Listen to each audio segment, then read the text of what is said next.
from the high desert and the great American Southwest. I bid you all good evening, good morning, good afternoon, whatever the case may be, wherever you are. All the time zones around the world covered like a blanket by this program, Midnight in the Desert. I'm Art Bell. And there are only 2 rules for this radio program. No bad language, don't need it, and only 1 call per show. Other than that, no rules. I would like to officially welcome KFRH Radio, 100 kilowatts in Las Vegas at 104.3. Now, 100 kilowatts on a 9,000-foot mountain, let me tell you, really goes and goes and goes. It covers parts of 4 states. And also KBET, their sister, 790 AM in Las Vegas. Now, let me tell you a story, all right? It's a story of internet woes. And a guy who worries way too much. That would be me. Last night, beginning at 8:36 p.m. Now, at 8:36 p.m., I come over here about 8 o'clock. And it's here in my guest house. That's where I've got the studio, by the way. And I start getting ready for the program. You know, I look around at what's new, what's going on. And it was at 8:36 p.m. the internet died. Now, I'm not going to go into details because I don't want to encourage any trouble, but they came, the internet company, at about 5 o'clock this afternoon, and of course there was no internet in here at all, so they went out to a box that is located outside somewhere, and they found a wire ripped off and shorted to another wire. Now, I'm not saying somebody yanked on it, but it's entirely possible. And so they put it back, but there's something else going on. So if I begin to sound blippy or unusual to you, that will mean it's not completely fixed. So, yeah, I mean, somebody could have yanked on it, or I suppose, it's only a few months old, I suppose, you know, the warming sun and the cooling could have done something, but wasn't exactly like that. So at 8:36, I realized, guess what? I don't have any internet. Well, I use internet for my phones to get the signal from here to there, and then to you. I mean, it's all internet, right? And then, of course, the computers, Skype, whatever, it's all internet. Every last little bit of it, we are in that age, the internet age. So last night was, you know, I want to say beyond miserable for me, if you can imagine. My daughter, poor Asia, has hand, mouth, and foot virus. It's like an outbreak in her school. And the 2 little girls next door also are down with it, and it is miserable for a child, and I guess really horrible for an adult, so I'm trying really hard not to get it. But I mean, last night was just bad, because here I was off the air, which I don't like being. I wanted to be here, of course. And so I was miserable about being off the air and wondering what the heck happened. And then on top of that, poor Asia's down. I'm feeling really poorly about her. My wife is the main caregiver for Asia right now, so that I don't get this. Rarely do adults get it, but they can. So, no kisses and hugs in the house. Let's see. Off the air, wire yanked. No kisses, no hugs. But I'm up anyway because my body clock says, Art, you will be on the air and you will do the program between 9 and midnight, and then you will probably not go to sleep for 3 or 4 hours after that. So it was a miserable night last night, and I hope it's fixed, but, you know, with the internet, who knows? Now, the good news is, and I was going to come on last night, and I was going to joke. I was going to joke with you, and I was going to say, sadly, this may be my last program. Because here in this time zone, we've still got 2 hours to be hit by the asteroid the internet predicted, right? I told you it was ridiculous, but they predicted it. And guess what? I have heard that since we did not get wiped out last night, These guys on the internet and gals have moved the date to the 28th. So Earth is not going to be now smashed until the 28th. They have to keep setting new dates. Okay, so what else is new? The Pope plunged into the middle of New York. And boy, that is a melting pot in New York, isn't it? And I worried every second. I don't know about you, but the Pope in New York, the Pope even in Washington is bad enough, but in New York, among those crowds, it's just scary, and I worried for him every moment. A duck boat tour vehicle and a charter bus carrying foreign students to a college orientation event collided on a busy Seattle bridge on Thursday. 4 people dead, dozens went to the hospital. Bad, just awful. President of Mexico told families of 43 students who disappeared a year ago. You know about this, right? In southern Mexico during a meeting on Thursday that he would create a special new prosecutor and try to find out what has happened to all of these children. And now this. I think I have found something on Mars before Richard. Could that possibly be true? Well, all right. Probably not. Probably he knows. And I'm just on the air first. If not, then I want you to know. I want you to go to artbell.com because on Mars right now, somebody actually has found what looks like Stonehenge on Mars. I wouldn't kid you, and I wouldn't put it up if it didn't look spectacular and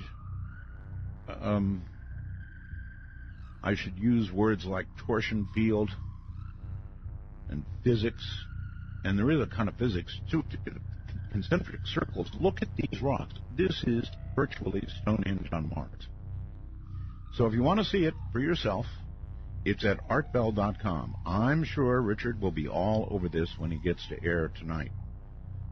Awesome. Absolutely awesome, and I don't really see how it could be. And you take a look at the photograph, and you let me know what you think.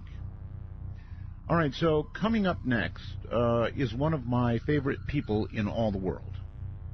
He is Dr. Jacobs, Dr. David Jacobs, professor, actually.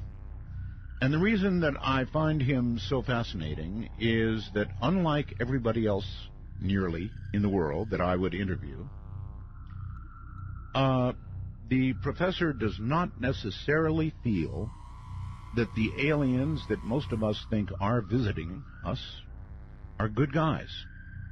You may remember this from years past. Dr. Michael Jacobs is a retired professor of history at Temple University in Philadelphia. He also has been a UFO researcher since 1966. Long time, right?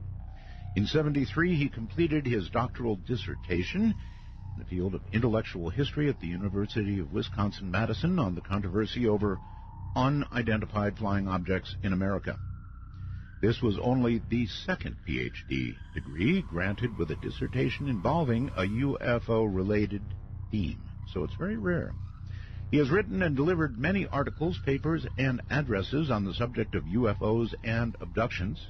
He's been a consultant to the major UFO organizations. From 1977 to 2011, he taught the country's only regular curriculum university course on UFOs and abductions. UFOs in American Society. Pretty cool title, huh? UFOs and American Society. Since the early 1980s, he has specialized in the UFO abduction phenomenon. He has investigated, in fact, over 1,150 abductions with 150 different individuals. So coming up in a moment, Dr. David Jacobs.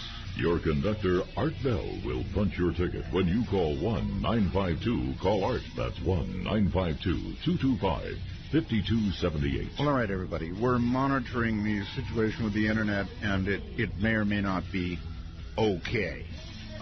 So having said that, I'm going to introduce you to Dr. Jacobs, Professor Jacobs. Welcome to the program, Professor. Thank you, Art. I appreciate it. Good to have you. And the reason I have always... How long has it been since we talked, anyway? Oh, hours and hours ago. Yeah, more like a decade or something. Something like that, yeah. A long time, yeah. Hours. And the reason that I have always enjoyed you so much is because I have always said that these things, these creatures, these entities, whatever they are, coming to Earth, are, in my opinion, not at all necessarily our friends. And I know that you have, in fact, written a book on that subject, and that you probably agree with that. And you're about the only one, frankly. Everybody else thinks it's kumbaya time, and they come down to advise us every now and then on our poor ecological maintenance of the planet. Yeah, to me, it's just, well, it's unfortunate. I just never get that. I never have gotten it. And even Bud Hopkins didn't get that. He might have gotten it a couple of times, but the majority of the times he never got that. And it's all a matter of the agenda that one has going into the session. It's all a matter of the questions that are asked, and the ability for the person who's doing the questioning to analyze what those questions mean, as opposed to just accepting them at face value. And it's really. It's a struggle for me because I come across this all the time, and I just know it doesn't make any logical sense whatsoever. It makes no sense in terms of what people tell me. Well, I don't know how many legitimate cases of abduction and messaging do you think there have been? I interviewed Travis Walton not long ago. That's a very well witnessed case. Oh, yeah, good case. A good case, but he doesn't remember much. They didn't have much of a message for him. How many... The problem is, he only remembered about 20 minutes of a 5-day event, and he didn't undergo hypnosis to find out really what happened. That's right. So, how many cases have you studied, Doctor, in which, there has been a substantial message given and that you feel the case is pretty good? None. There's no such thing as a message, in my opinion. People don't come from a trillion zillion miles away to give somebody a message that they will immediately forget, because that's what the abduction phenomenon is all about. Logically, see, the message concept came from the contactees of the 1950s, who basically were charlatans. The major ones, George Adamski and Truman Bethroom, and people who the audience probably never heard of. But they were all the rage in the 1950s, and they got on flying saucers, and they took trips to the various planets. One guy, Howard Menger, took a trip to the moon. He got out on the moon's surface. The air there was just like the air you and I breathe. He had dinner with the king of the moon, And other ones go to Venus, and it's wonderful, it's great. It's a paradise on Venus, so sort of forgetting to talk about the fact that it's 800 degrees on Venus. And they were always left with a message. And the message was, we come in peace, it's great, and we all have to get together and stop atomic bombs and kill communists. Now, that might be one area where you're making a point that needs to be contested. We did have UFOs over missile silos, and they actually turned off the ability to launch. That's pretty good evidence of that. And then the Russians had a very similar incident.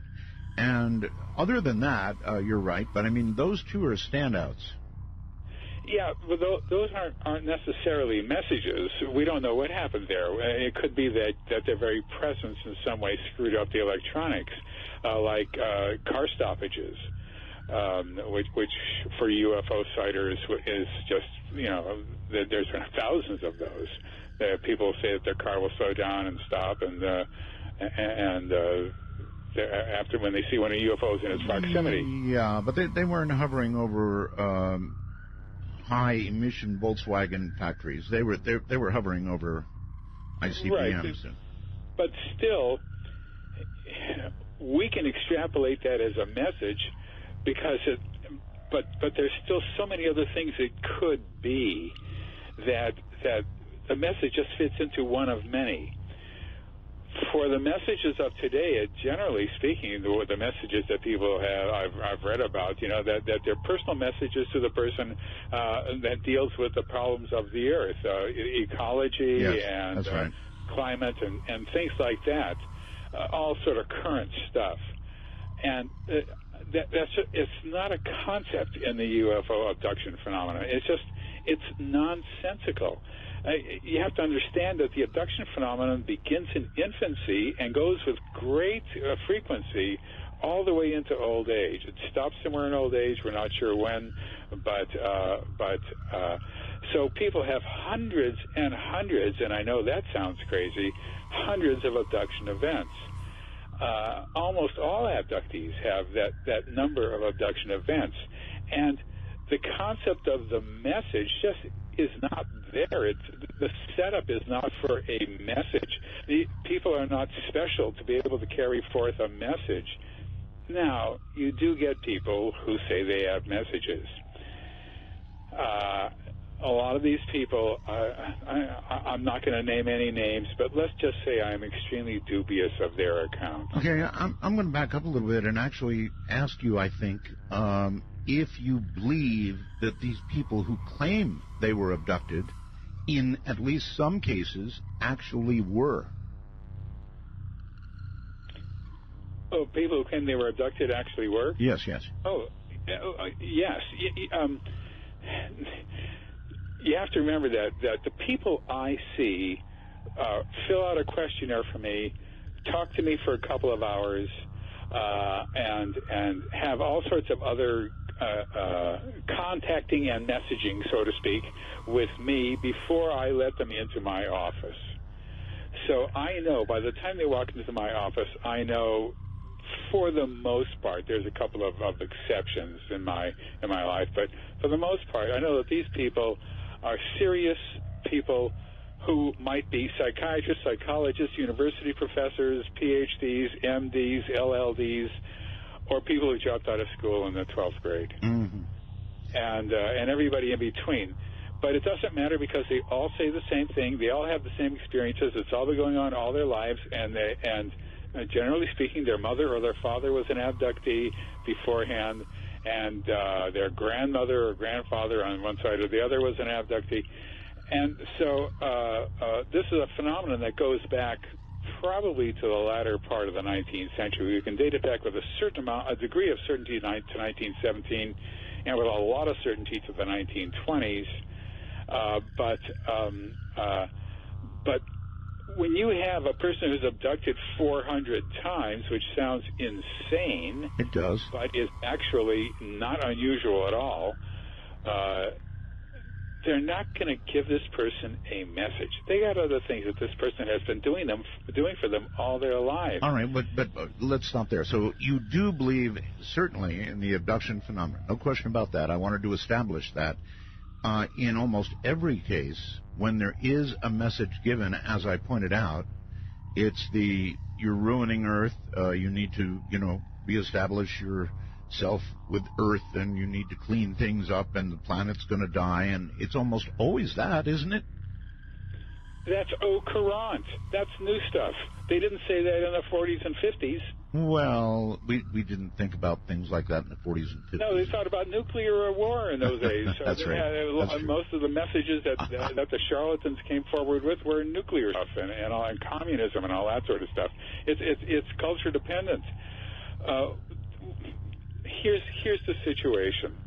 When a person is first abducted, let's just say in childhood, or maybe even in infancy, they're abducted not once. They're abducted, let's just say 5 times a year. I have never, ever worked with a person who is only abducted 5 times a year. That is a fantasy. But let's just say that it's 5 times a year. Most abductees will give their right arm for 5 times a year only. Now they're 40 years old. That's 200 abductions. That's right. If it's 10 times a year, which is ridiculously small number of abductions from what people tell me, it goes on over and over and over again. That's 400. Having 400 abductions a year means nothing to me. It's standard stuff. Same thing with abductees who are real abductees. You know, they know they've been abducted throughout the course of their lives. They only may remember maybe 20 events or maybe 30. And I have one woman who I worked with on a daily basis almost, who we talked about 100 different events that had happened to her, but she was being abducted a couple of times a week. All these people want it to stop. All these people don't like it.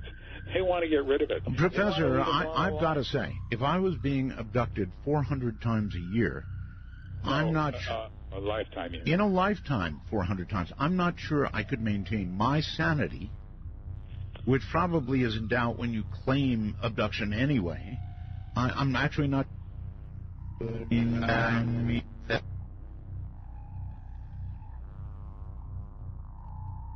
They don't remember any of them. And the ones that I see or other serious researchers see are the people who have bleed-through memories and remember some events happening to them and don't know what those events were, and they want to find out. They've been thinking about it for years, and they just need to find out what happened that time when they were driving along the highway and they were in one spot, and then it was 2 hours later, and they were in the same spot. And they think about that, and they think about that, and they want to clear it out. They want to find out. Generally speaking, with the questionnaire I have on my website, they've undergone a whole lot of other things that they don't attach to abductions.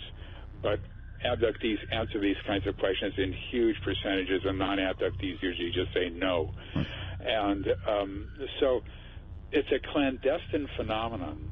And when you're secretive, the first thing that you have to do to maintain secrecy is prevent the person who's being abducted from remembering it.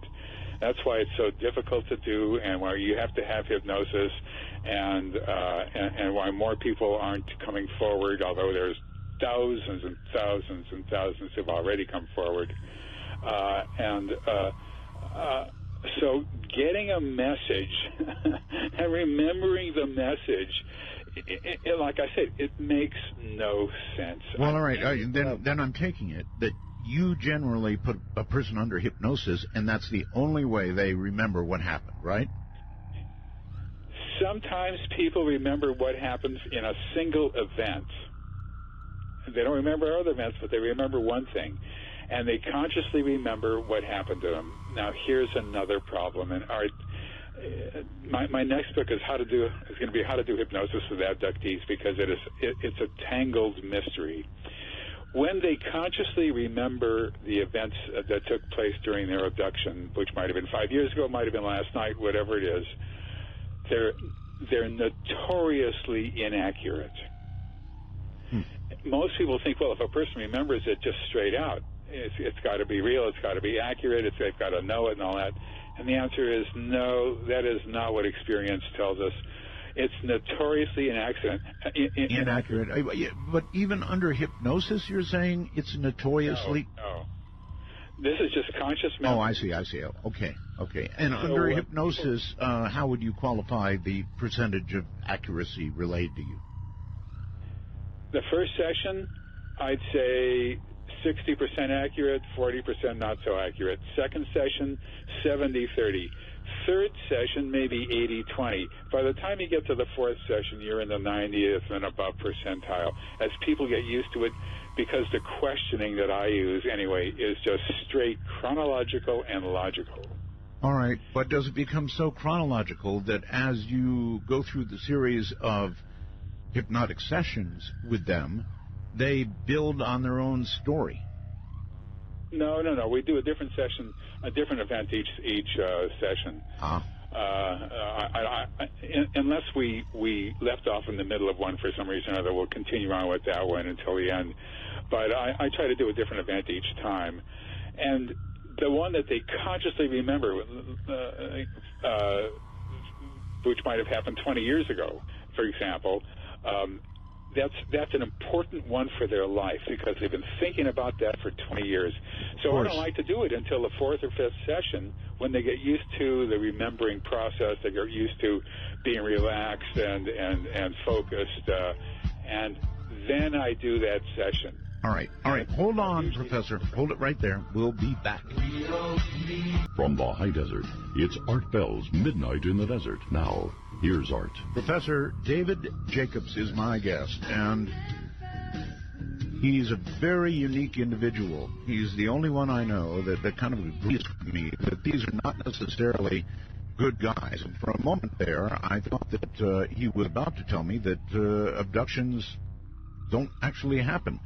But that's not the case at all. In fact, he very much confirms the fact that they happen again and again and again to certain individuals. So we're going to discuss the nature of them a little bit. So, Doctor, when you get these people under hypnosis, what typically, if there is a typical, what typically do you find out? Well, basically they all say the same thing in terms of procedures that are done to them. We used to concentrate on table procedures. They're put on a table, they are under control. They can't run, they can't scream, they can't swing, they can't kick. Right. They just, besides that, it's been going on all their lives, and they know the routine. Their clothes are removed in an empty room if it's a large UFO, or just if it's a small UFO, just in the one room that they have. And they're placed on a table, and sperm is taken from men, eggs are taken from women. There is a touching process, which appears to be some sort of an examination of the person's body, but the examination, in my opinion, is a neurological examination. It's looking through the sympathetic and parasympathetic nerve endings and all that, and the neurological system there, the neural system, I should say. And that's my best guess. But I've just heard hundreds and hundreds of these things, and I always wondered what they were doing, and that's my best guess. And it usually involves sperm and eggs with the respective sexes. We've known this since the very, very beginning of our knowledge of abductions. In the Antonio Villas-Boas case in Brazil of 1957, the guy who was abducted said that he was forced to have sexual intercourse with a human-looking female, and he couldn't control himself. He just had to do that. And then she allegedly, I'm not sure of this, but she allegedly pointed to her body and then pointed up. And he said that he felt like he was being used as a stallion to improve their stock. And the odd thing about that sentence in 1957 was that there's a certain prescience to it. I mean, it does figure into the reproductive program that they have. Then in the next one that we heard about, which was in 1961, the Barney and Betty Hill case, they took sperm from Barney, who found it to be such an embarrassing event that when John Fuller wrote the book Interrupted Journey about their experiences, he had Fuller take that part out of the book, which was actually a gift to humanity, because nobody could then claim that other guys who said they were taking sperm from me, they just picked it up from the Barney and Betty Hill story. They couldn't say that. Well, if you look at, for example, Whitley Strieber, something very embarrassing happened there as well. And Whitley is such an honest, straightforward guy that he talks about it, and it's not easy for him, Dr. Jacobs. Not easy at all. He's very emotional, very about it, very upset about it, but he tells the truth, and he takes a lot of heat. A lot of heat. Well, but for Barney Hill, the Barney Hill story was Betty and Barney made into a movie in 1975, a TV movie, and a best-selling. Of course, Whitley's book Camino is a best-selling book too. That's right.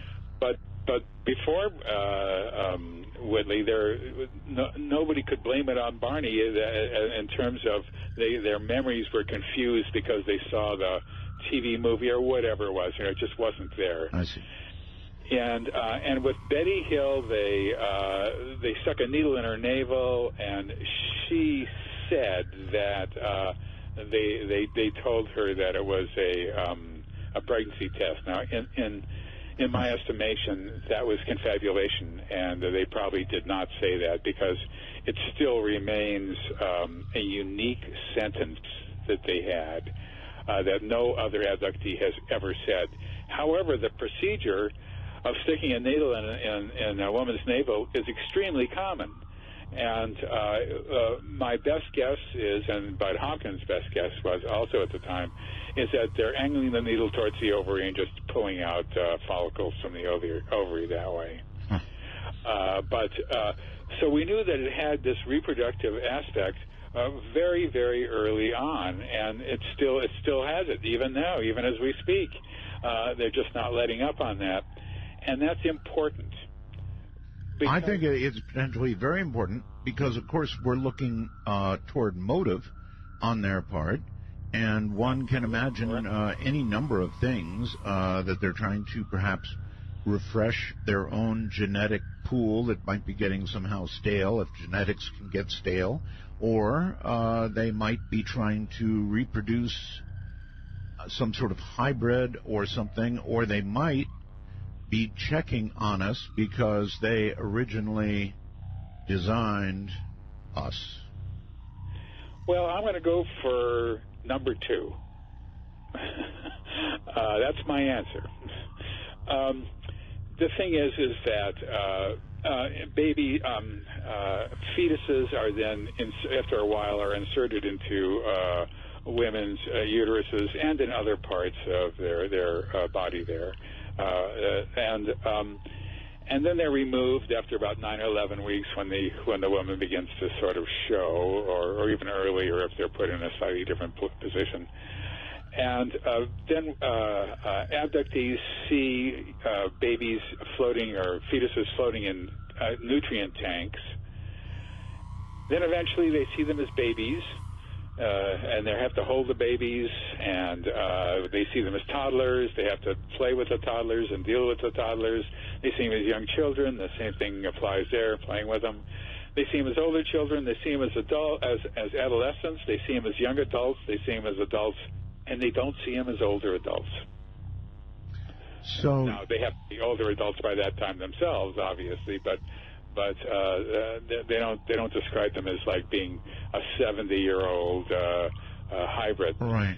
Then there's the hybrid, and all these babies look like crosses between humans and aliens, but there is a gradation. Some look quite alien, some look quite human. Well, that's the way it works out. I mean, if you mix a Chinese a woman and an American male, sometimes you get very Chinese-looking children. In fact, more often than not, frankly, they have very strong genes, and then sometimes more American. So that's kind of normal, right?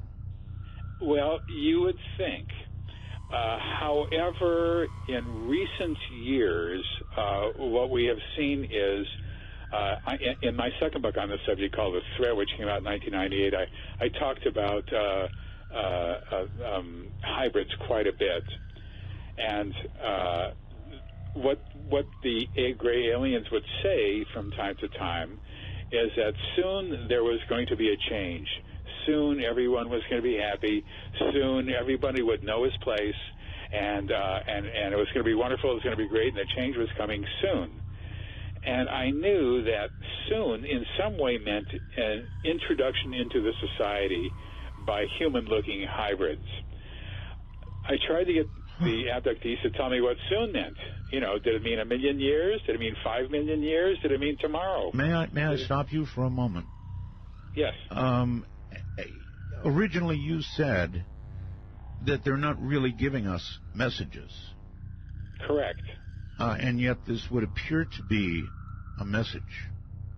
Well, it's not a message telling us to do anything or that there's something about the Earth. Right. That's the way most messages are these days, or giving them the chemical analysis, how to do a chemical analysis of some bizarre something or other, or physical or astronomical. This is just soon we're all going to be together, you know, and a lot of abductees have reported this.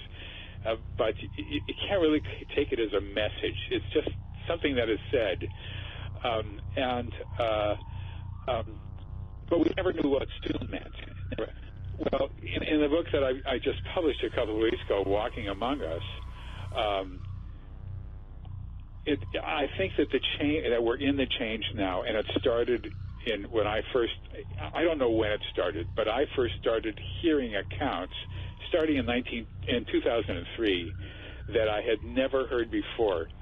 Now, I've looked at 1,150 different incidents with people. Right.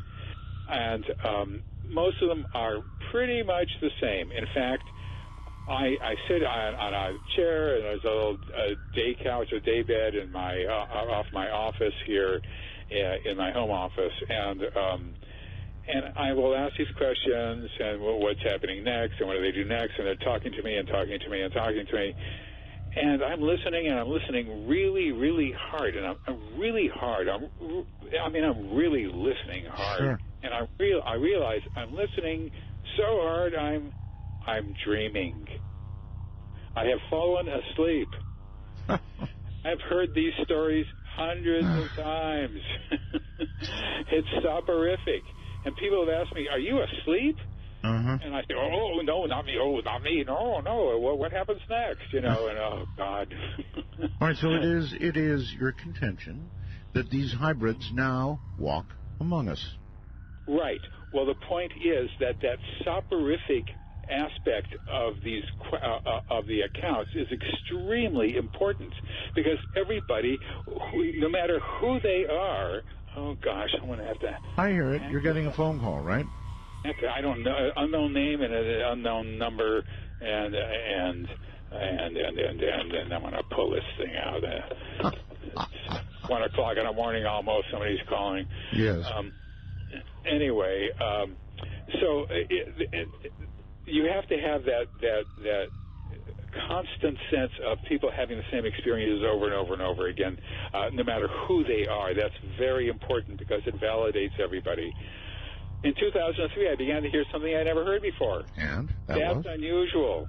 And what it was a guy who I had talked with. I had 4 sessions with him, I think it was. His name was Bernard, and he told me that he had just remembered that he had a friend, and this was a really good friend of his named Eric, and Eric was a great friend of his. It was his best friend, and you know, he just never remembered him before. But yeah, Eric, yeah, and he didn't know what Eric's last name was, and he didn't know where Eric was from, or whether he was married, or whether he worked, or anything like that. But he'd known Eric, and Eric was really a good friend of his. And so, which, of course, makes no sense whatsoever. It's senseless. You can't have your best friend and not know his last name. Right. So we did a session on that, and we did various sessions. He got on fishing trips with this guy. They've been to restaurants. They've been visiting here and there. They've been in other countries together. This is not evidence. All these accounts from Bernard were not evidence unless somebody else begins to say the same thing without knowing about what Bernard was saying. And then somebody else did fairly quickly. Really? Then another person did, then another person, then another person, then another person, then another person, then another person. Wow. And I realized one person I worked with since 1993, I'd worked with for 10 years, and one person I worked with since 1987. And they began to tell me these stories about going places with hybrids and teaching them how to dress and this and that. And I knew this was the change. It was on us now. This is it. Okay. A number of questions popped to mind. For example, If you were staring at a hybrid, would you know it? No, you would not know it. And if you knew it, that person wouldn't be there. Well, then that would suggest a more subtle merging of the species, if you want to put it that way, because they certainly look more human than they do anything else, right? I call them hybrids. They are bred to look human, and not just human, but average human that will not stand out, that blends in, period. If they're too tall, not a chance of coming down here. If they got too big a nose, not going to happen. If their eyes are too big, nope.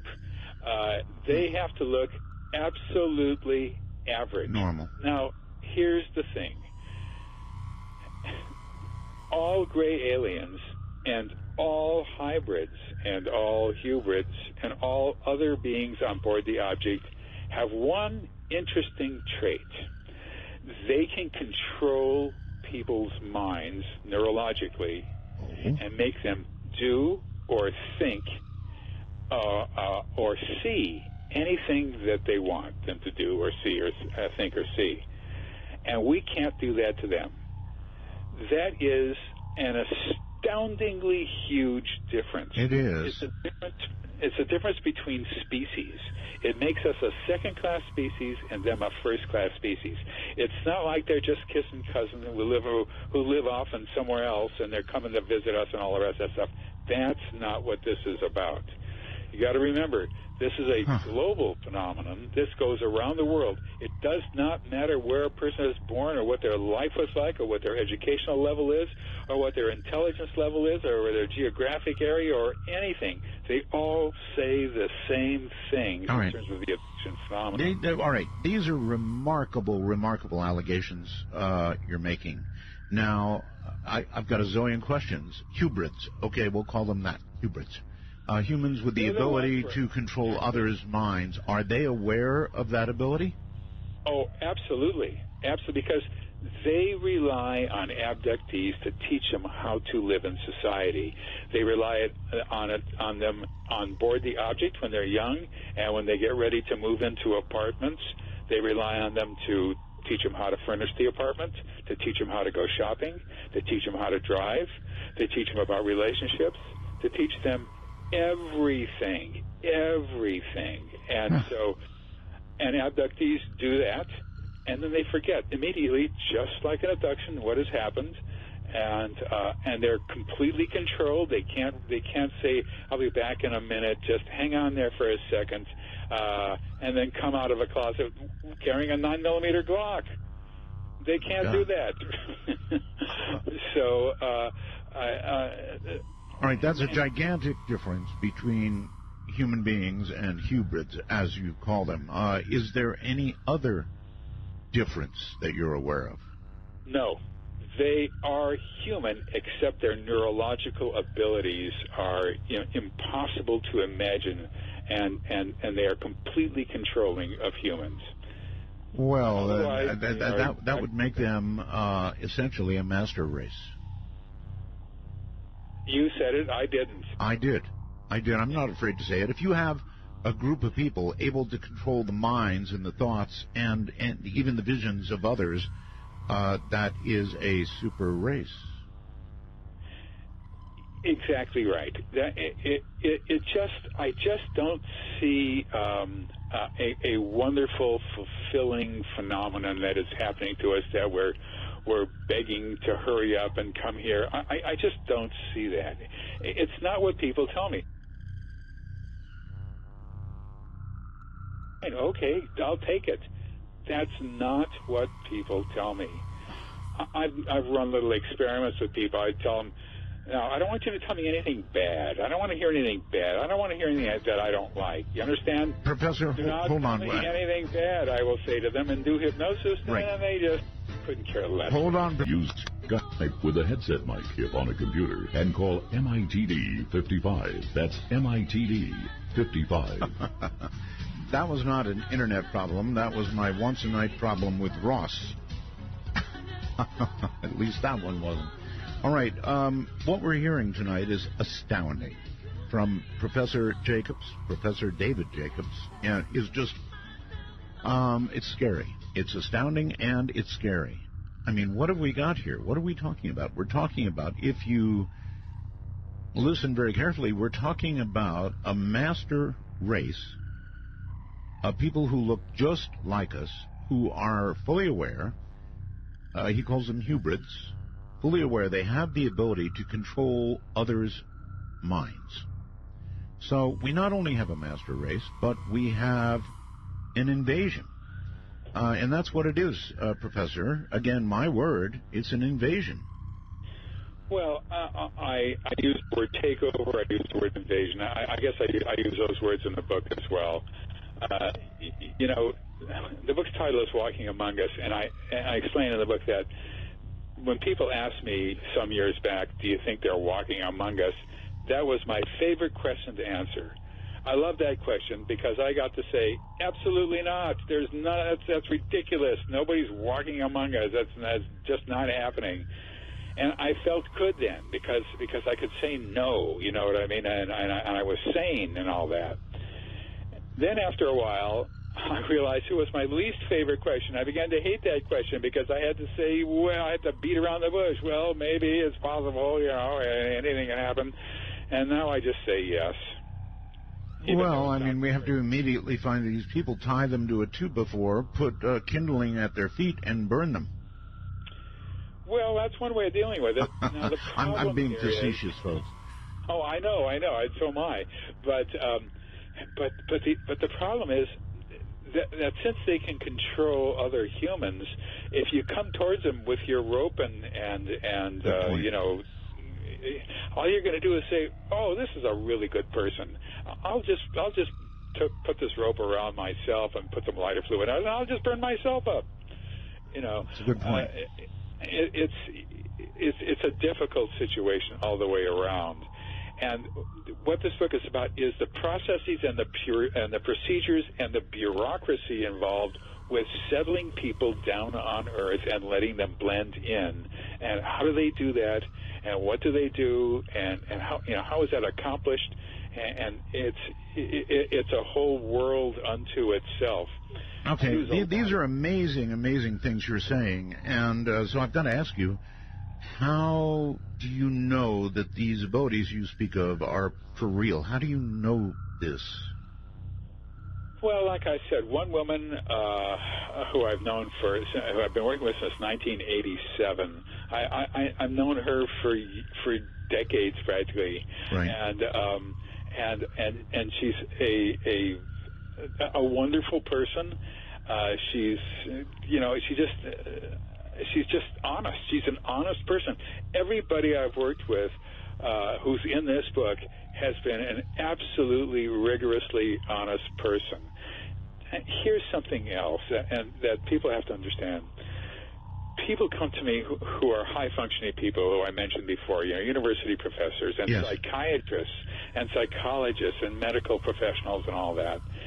And they're coming to me to examine their abduction experiences, knowing full well that if anybody finds out about this, it would destroy their careers. Absolutely, positively, without question. Mm-hmm. All a psychiatrist has to say is that I've been abducted by little gray men from another planet. That's all they got to say if they don't ever want to work in the mental health field again. That's right. And so, therefore, there's no reason whatsoever to come to me at all and take the chance that I myself am some sort of goofball who's gonna use their real names and send it right to the New York Times or something like that. But they're taking that chance because they desperately will want to know what has been happening to them throughout the course of their entire lives. And they can't figure it out, and they need to have help by a person who can help them figure it out. There's no reason to do that if they're faking it. They never tell anybody afterwards. They never write an article saying, "See, I faked it. It's great. See, this guy Jacobs, he's a jerk. He fell for it." That just doesn't happen. All right. But let me be again. I want to be straight on this. So. You're basing your claims on the fact that you have been told this by person after person after person under hypnosis that has been abducted or complains that they were abducted, right? They were abductees, and they've been abductees in childhood, yes. All right. Am I to assume that, for example, there was a minor, I guess what we would consider a minor genetic modification made to what turned out to be these hybrids with this ability that we've been talking about to control thoughts? Well, there is a spectrum of hybridization. It's probably a smooth curve, but what I've done is bifurcated it into different types, just to sort of get a handle on it. Like, for example, hybrids who look half alien and half human and really look weird, they have specific tasks on board a UFO. They usually take care of babies and very small children, for example. Mm-hmm. And there's other ones that have tasks as well, who would not be able to fit in here, and they're just part of the program. What we're looking at is a massive global program of hybridization that's going on. The ones who are moving in, though, are the culmination of the program, of the actual physiology of the program. Now comes the social context, which is moving in. The thing about the hybrids is that they are 100% loyal to the ones above, as they call them, which means the ones who are calling the shots, who are, in fact, and here comes controversy, the insect-looking ones. I call them insectolents. They are the ones who are in control and calling the shots. They're the ones who tell other people what to do. They give orders. They don't take orders. All right. I might as well stick my neck out and ask, since you've determined all of this, have you determined what their motivation is, what they intend to do with these hybrids? No. How's that? Well, it's a good flat answer. Right. We don't know the motivation. In other words, we don't know the ultimate why question. Why are... Now, I'm projecting this ahead. I'm calling this global acquisition. I hate to say it, but this is... You have to remember, this is a global phenomenon. It's not happening... If I found it in my corner of southeastern Pennsylvania, it's not possible that this is where they were setting down the first hybrids to blend into the society. It's just not possible. If I found it here, it's happening everywhere. And so, the chances are so much against it. So it's happening everywhere, and that includes Pakistan and Japan and Korea and all through Latin America and all through Europe, of course. And that's what that means. I think. It seems to me. I'm extrapolating here. So the question is, well, why are they doing this? What is this all about? If I call it global acquisition, maybe I'm wrong. Why are they doing this? And we don't know the answer to that. Now, the interesting thing about not knowing the answer is that this is a phenomenon. The abduction phenomenon is either psychological or it's happening. There's nothing in the middle. With UFO sightings, there's plenty of middle. You see something up there, everybody sees something up there, and it's not a UFO. They think it's a UFO, they report it, an investigation, and it's not a UFO, it's a plane, it's a blimp, it's a cloud, it's whatever. Yeah. And with this phenomenon, it's either psychological or it's happening. There's no way you can explain it in another way. It's not sexual abuse in childhood, which is nonsensical, and has no science behind it whatsoever. But the fact is, though, that if this were psychological, they would make up the why, just like they're making everything else up. What's to stop them from making up why? Because they want to, play bowling ball with the planets or something like that, or because they're protecting us from ourselves, and it's around the world, and they have to do it because we're going to wreck other planets or whatever, And so, but the insect-like ones simply do not tell their motivations. And when sometimes people ask hybrids, why are you here? What's the point of all this? They'll say, my job, my task is to live here. That's all I know. That's all they know. They don't know, in other words. God. What you have said is so astounding. A master race that is capable of mind control. We don't yet know their motives, but they're probably ultimately not good. I mean, they've got something they want to do. I have not yet seen the hybrids, as it were, improve our lives in any way. Well, I think it's still fairly early on, and before we begin to understand that something else is going on. But here's one generalization you can make about the aliens, and this is a large generalization, but it's probably accurate. Doing this, planetary acquisition, as I call it, in some way benefits them. Sure. It's got to be good for them. It can't be bad for them. They wouldn't be putting in almost a century's worth of time and energy into this. For nothing. It was for nothing, right. That brings me to another point. Time. How old are these insectolins? How old are they? How do they age, Now, we have things, our ages are relatively short-lived. I mean, they're not like some, grasshoppers or whatever that live for one day, they fly up in the air and they 12 hours of lifespan. But we have trees that are 3,000 years old, 5,000 years old, and some people say that bacteria can last that long and even longer. But for let's just say 100 years long for a human, I wish. That's not very long. It's possible that they have very, very, very long lifespans, and therefore time is relatively meaningless for them. So they can continue on kind of like forever and ever doing this until they have judged that that's enough, and now they can control the planet or do whatever they want to do.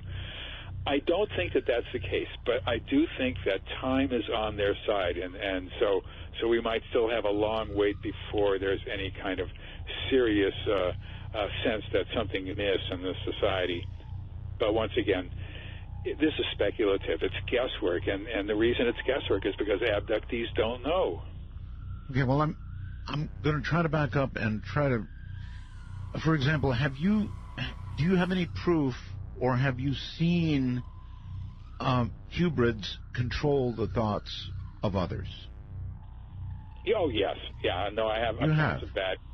Yeah, I have simple accounts of that in the book. For example, now I'm going to say something crazy. Everything else I said wasn't crazy. Now I'm going to say something crazy. Okay.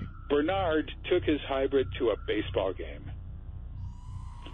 That was one of the things he told me. He took a hybrid to he's a huge Baltimore Orioles fan, and he would drive down from New Jersey all the way down to Baltimore to see his dear and beloved Orioles.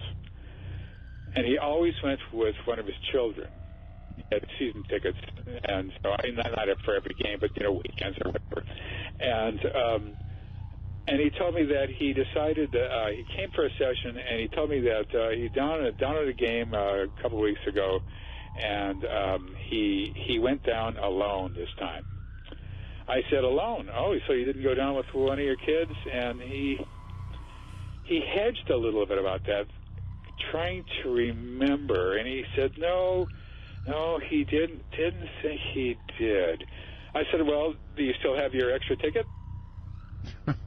No, he doesn't have the ticket. I said, well, do you remember what you did with the ticket? They just stand out in front of the stadium saying, ticket here, yeah. Got a ticket,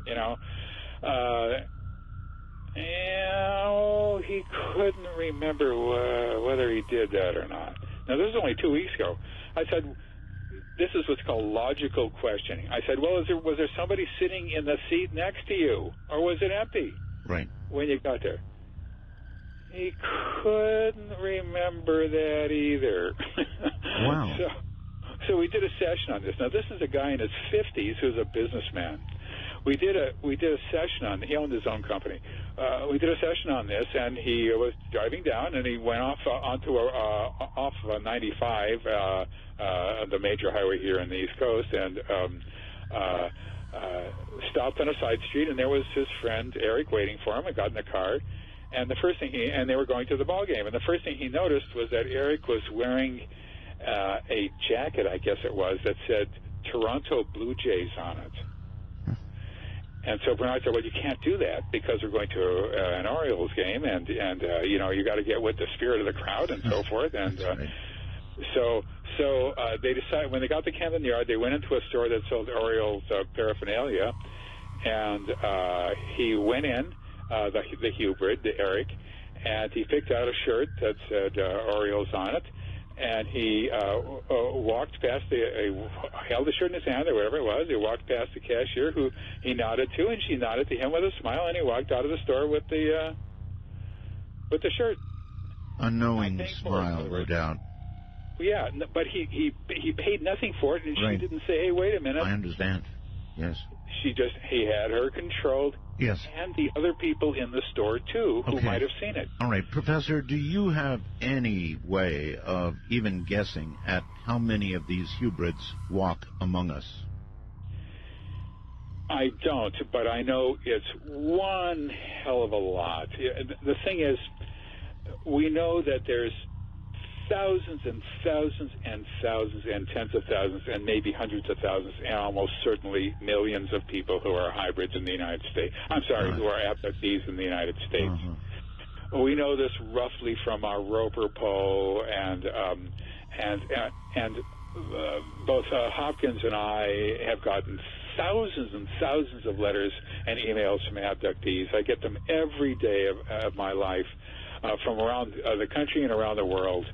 And so there's a lot of them. But when hybrids come down and are attached to an abductee to help them move in and say that, you know, you have to have towels and a shower and stuff like that, that they're also seeing other abductees. It's not like they're waiting a couple of days for things to settle down or whatever. They're seeing other abductees as well.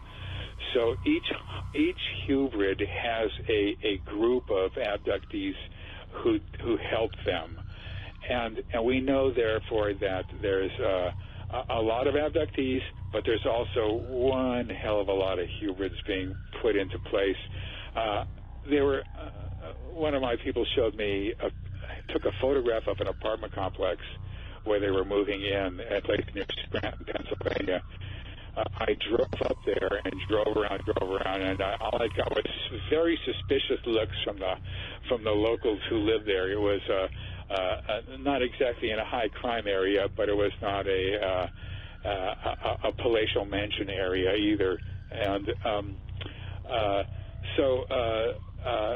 I couldn't tell. And I had it in my mind that one of these days I get some political paraphernalia, and I knock on people's doors handing out pamphlets for local candidates somewhere, and I'd have a hidden camera on my body, and they'd open the door and they say, no, I don't know what that is, go away. But I'd have a picture of each person and maybe get the abductee to identify, but that sort of never came to fruition. All right, well, some of these, Professor, may be my words, but when you begin talking about hybrids, creatures that are only part human, the part we see mostly, that are capable of wait a minute, that are capable of mind control. Yep. All this orchestrated by an insect-like race of aliens, right? That are creating a master race and are conducting an invasion of Earth. And you know, it's nothing short of that. What you're saying, you may not use the words. It may be me that used the words, but I'm just putting together what you're saying. You're going to scare the holy you-know-what out of people. I've already done that to myself. I mean, there's nothing that isn't scary about this. I look at I have two young men who are my sons, and I look at the future for them, and I think, oh my God, what's going to happen to them? You know, I wish I was on the other side where everything was loving and wonderful and benevolent and environmentally friendly, but that's just not what people have told me. As I was saying to you before, I would tell people I don't want to hear anything bad, and then I would order them, do not tell me anything bad. And then do hypnosis with them, and then they just tell me the same thing. They couldn't care less what I say. All they remember is what's happening to them. You know, they don't. It's not my feelings they're trying to deal with. They're trying to deal with the reality of what's happening to them.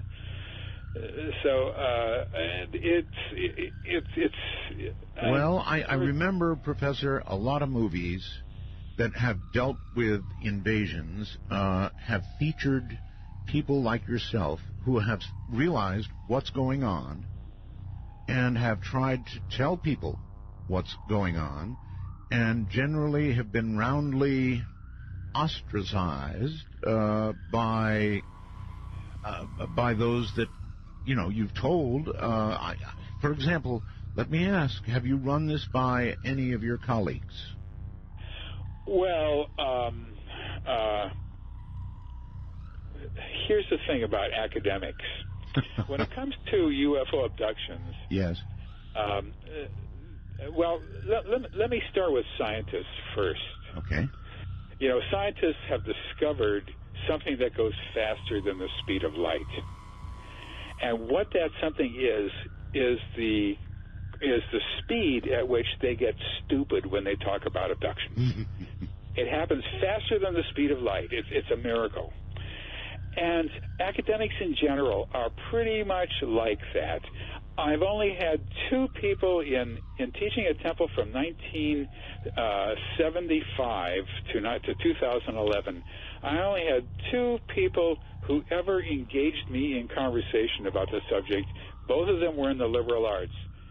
Not a single scientist, not a physicist, an astronomer, a chemist, not a single scientist at Temple University in 37 years I was there, or whatever it was, asked me, Jacobs, what the hell is all this about? What's going on? What's the matter with you? Are you nuts? Not a single person said that to me. Not one ever. Yes, but how many have said, my God, Professor, you're right. What do we do? No, that's not going to happen. Not going to happen. You have to remember, I received more publicity at Temple University to everybody's embarrassment than any other person outside of the sports program. And yet it did not pry loose one scientist to walk over to my office and say, what kind of an idiot am I? You know, I would be glad to answer that question. I'm an enormous idiot, of course. But the fact is, though, that is generally speaking the entire scientific community in the United States, with the exception of those scientists who got interested in UFOs and stuck with them years and years and years ago, most of whom are now, like me, long in the tooth. Right. But I mean, even among UFO researchers and paranormal investigators, what you're saying is really uber. I'm not sure what to say. It's over the top, so to speak. Yes, over the top, so to speak. Because there has got to be some sort of dastardly motive to this. You would not go through what these creatures are going through to put these kind of hybrids on Earth unless it was because, as you pointed out, we have relatively short lifespans. So are they building toward generations? Are they trying to get millions of them here or a certain number before they do whatever they're going to do? Yeah, don't know that. But my guess is yes. They've got to get a certain number here before they can do what they're going to do. Okay, but that would have to occur within a certain lifetime. Or have you determined that hybrids, when they breed, either with other hybrids or humans, end up producing more hybrids? What happens there? They end up producing more hybrids, probably, and that depends on what happens. I do know that when hybrids have had intercourse with abductees, they then get pregnant, and the fetus is removed about 10 or between 9 and 11 weeks, just as if they had an embryo inserted in them, but it bypasses some of the procedures on tables. However, this is different, and so we don't know yet whether or not hybrids can, in fact, have children with abductees. We don't know that. We do know that they are not to have sexual relations with female hybrids. Oh, how do we know? How do we know that? The hybrids have said this, that they have to, they stick with regular humans, because otherwise I guess they think that it's just not spreading out the phenomenon enough in some way. I don't know. But, so but what hitting on a female hybrid would be useless. Yeah. What's the point? The point is you want to spread your seed, so to speak. Right. Well, she doesn't want anything to do with it, though, right? No. I'm sorry. Say that again. I said she wouldn't want a thing to do with it. If by she you mean the female hybrids, right. No, they have to mate with humans. They have to have intercourse with humans. And males have to have with human and females. Okay, so you're saying that hybrids may not mate. They may not mate. That is correct. They are told they cannot mate. They should not mate. They are not supposed to, and they follow orders. They're really good at following orders. Okay, that would make sense. If you're trying to propagate quickly, you would only want them to mate with a human. My God. Yes, and the question then is, will they have a watered-down hybrid that is born, or would they just take out the hybrid fetus on board a UFO eventually and put it in a tank and just go through the standard procedures? We don't know that, because as far as I know, with the women whom I've worked with, they have not reported feeling pregnant as a result of hybrids. All right. I don't think. I'm thinking of maybe one exception. Professor, hold on. This is such incredible stuff. I mean, if everything we're hearing right now is true, then surely we are at right? And if not, we ought to be. Something else for the military-industrial complex to get busy with. I'm Art Bell. This is Midnight in the Desert. Holy. In the darkness, this is Midnight in the Desert with Art Bell. Now, here's Art. You know, I've been doing talk radio now for decades, right? Radio for all my life. And in all my life, and in all those decades, I don't think that I have ever heard anything like what I'm hearing tonight from Professor David Jacobs. Boiled down to this, it seems to be the many, many abductions that he has studied over the years, and it is many. 1,150, over 1,150, involve sperm and eggs. I'm sort of summing up here so that you all are with me, I hope. And that what's being produced, one way or the other with this, is what he calls hybrids. Hybrid humans. Hybrids, he calls them. This would be a race of people who look just like us, indistinguishable from a normal human. In fact, normal to the point of almost being odd. In other words, no outstanding features that would mark them or let us recognize them in any way. So, the close-in norm, right? The normal human. They're capable of mind control. This is all being done by a race of aliens that are insectoid. What it amounts to, according to the professor, is an invasion of Earth. This is an invasion of Earth. And it's underway. It's apparently well underway.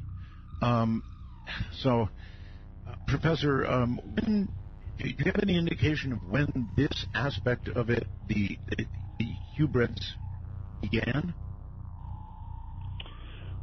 Well, like I said, I started hearing about it in 2003. It's almost impossible for me to have heard about it first, as just after it happened. It probably happened. It started happening some years beforehand, and I didn't realize it. But the people who I had been working with weren't talking about it, and then suddenly, a bunch of them started talking about it. So I knew that it had reached here in the southeastern Pennsylvania or Pennsylvania area, but it had to have been beforehand, and it had to have been at other places as well. So we don't really know that, because once again, we get all our information from abductees, and they don't know that either. Right. And the hybrids don't know that. They don't have a need to know that. What difference does it make to them? Okay, Professor, is there any way, let us say, for yourself, most familiar with them, to recognize a hybrid if you saw one? And if so, how? No, there is not. So if you see a weird person who looks weird, has big eyes, is strange, and talks weird, they'd be okay. And yeah, he's just a weird guy. That's all. So all these people would appear abnormally normal. You can put it that way. So to speak. Yeah. All right. I get questions, Professor, as we go on with the program. Chris in Madison, Wisconsin, asks a pretty interesting question. Can hybrids read our minds? Yes, they can. They can tell what you're thinking. They have to stare at you. And they can tell what you're thinking. Now, having said that, it's not as clear cut as you might think. It is possible for abductees to hide things in their mind. How they do this, I don't know, and have other thoughts come to the forefront, which they will be glad to have the person know. But in general, yes, they can read. I'm going into the fine points here, but in general, they can read people's minds. They talk telepathically, which automatically gives them entree, and they can do other. I won't even go into it. They can do other things. They can stare at people from a distance of an inch or so right into their eyes, just like gray aliens do routinely for humans that we've known about since I wrote my book Secret Life back in '92, and they can do that also, and they can dig deeper, and they can see what a person was doing, and they can do most of the things neurologically that gray aliens can do. I'm actually sitting here in shock, and I imagine a lot of people sitting and listening to this are in shock right now, or they're saying, "Oh, this guy's nuts." Yeah, well, that's probably all true, including the last part. But the thing is that in my 1998 book, The Change, it sort of said that this was going to happen. Not all the details, but there was going to be this change. Soon they would all be together, and everybody would know his place, and all that sort of stuff. And so there was a harbinger of it years and years and years ago. And when I wrote Secret Life, my first book, in 1992, my whole mindset was different, because I thought at that time that they were here to experiment on us, that they were interested in us, that they were learning about us and all that sort of stuff. And I kind of kept that mental set in my mind all the way through the book. But even then, they were staring into people's eyes, and they were creating hybrids, and people had and when we go back to 1981 with Bud Hopkins' Missing Time, right? He coined the phrase, the word hybrid, for them, right? And so it keeps going back and back and back. But Professor, when did it become apparent to you that what we were facing was actually an invasion? It's a hard word, invasion. Well, when I figured it was probably going to be something like that, but I didn't talk that much about it because I didn't know in the threat. But when Bernard came in, and then other people started to tell me the same story, then I began to think, this is not just coming in here and looking around and trying to figure out how things work. This was I began to expand my vision a little bit to the global quality of this, and also to the workforce involved, and that's a whole other story, and to everything else that's going on, and absolutely everything pointed to a takeover of some sort. Mm-hmm. I mean, there has to be, if they're going to live here, as you said before, they will be the master race. But it's not even a race; it's a species. It's like chimpanzees and humans. It's two different species, even though chimps are real smart. Okay, so one would wonder, for example, I'm wondering, would their motive be to slowly increase their numbers until they can essentially take over, or would their motive be to simply continue doing it until the job is complete and we're all changed? Yeah, and I don't think it will advance that far. I don't think you have to have everybody on Earth being a part of the game, so to speak, part of the hybrid world. I think that there has to be my guess is, now once again, I'm just speculating, but my guess is that they'll reach a critical mass at one point when they can control just about everybody, and that's all they need. Oh, that would be all they would need. And it would be indeed a takeover. And at that point, one has to wonder what use they would have for those of us not part of it. That's something that I have thought about. A couple of people have said that there will be a group of humans who are left over as a breeding stock in case something goes wrong with parts of the program or whatever.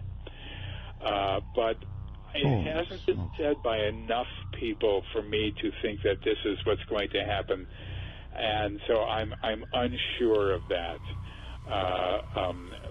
But it could be. There's nothing wrong with that. I mean, I don't see any flaws in it. It's fine. Except, of course, that the whole thing is criminal. But the fact is, though, that once again, we just don't know the future. Maybe you might even want to call it a war crime, actually. Whatever it is, it ain't good.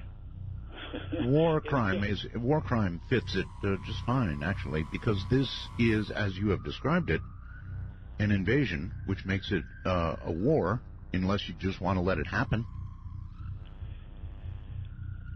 Right. It's an invasion. I'm not sure if we could actually reject it or put up a defense to it.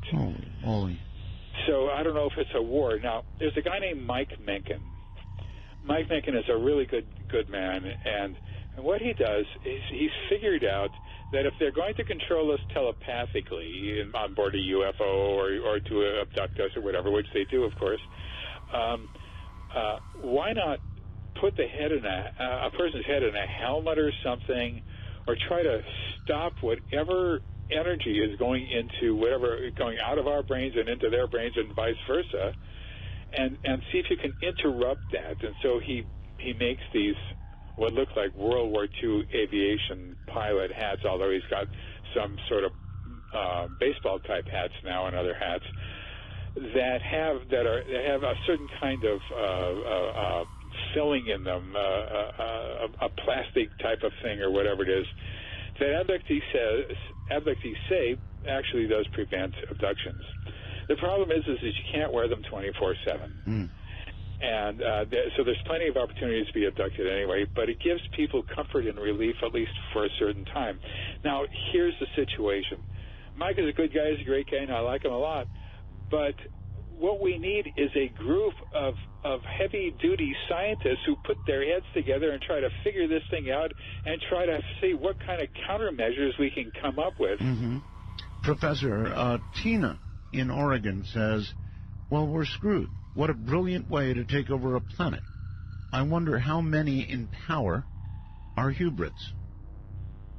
Well, I don't think they've gotten to that point yet. I think it's much, much, much too early for that. Most of them have no idea what the name of the country is.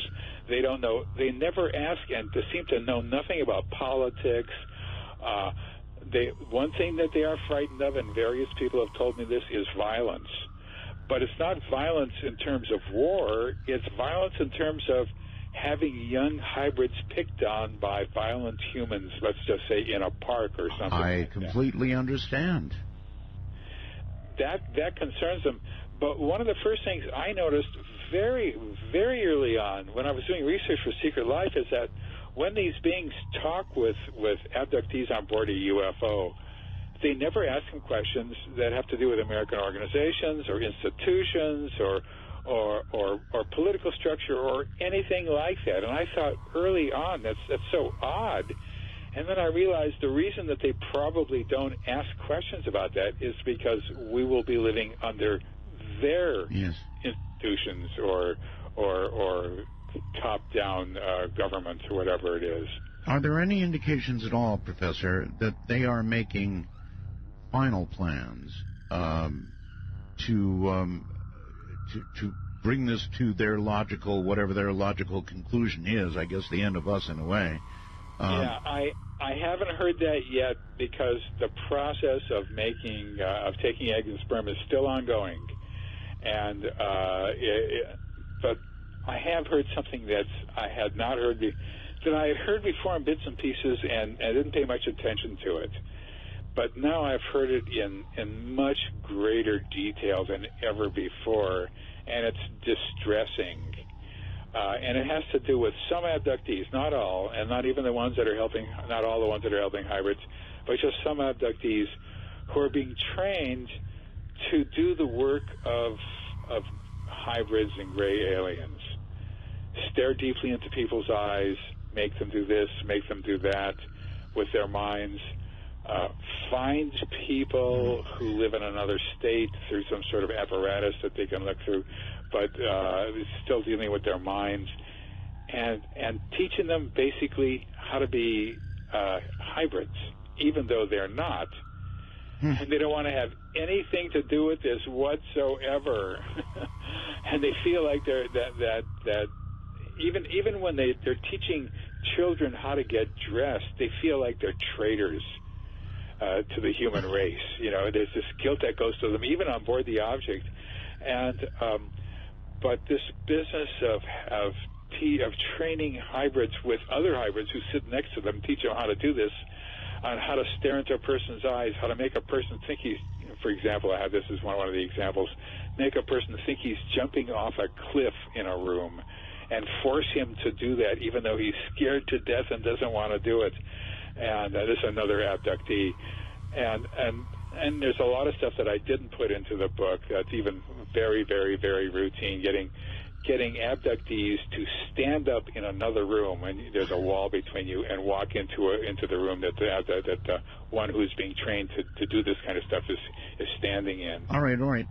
Could they, for example, control another person to the point of causing that person to essentially take their own life, commit suicide? I don't know, but I would not be surprised if they could do that. I don't know, because they got this one guy to think now this is a little bit more complicated, but to think he was jumping off a cliff, and they did not want him to go to the point of actually jumping off the cliff, because he would just fall to the floor and he might, as the alien said, be damaged. Well, it might be a great way to practice getting somebody to actually do that. That's exactly what they were doing. Oh, my God.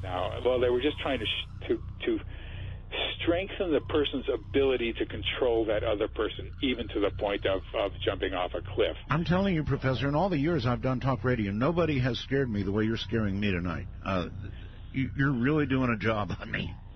Yeah, well, it is frightening. There's no doubt about it. There's just nothing that's soothing about it. There's nothing that's calming about it. And once again, I don't have a stake in this. I wish it was calming and soothing. I would much rather hear that than what people are telling me. All right. What about this thought? If what you're saying is true,